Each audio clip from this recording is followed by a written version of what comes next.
திருச்செந்தூரின் கடலோரத்தில் செந்தில் நாதன் அரசாங்கம் தேடி தேடி வருவோர்க்கெல்லாம் தினமும் கூடும் தெய்வாம்சம்.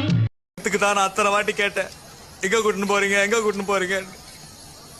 உங்களுக்கு என்ன ரைட்ஸ் இருக்குது எங்களை மாதிரி கூட்டு சாவடிக்கிறதுக்கு? மந்தையில மாங்குட்டி வெத்தம்மையில பட்டப்புள்ள பிறந்ததுன்னு பொலிகாட்டில் கூங்குயில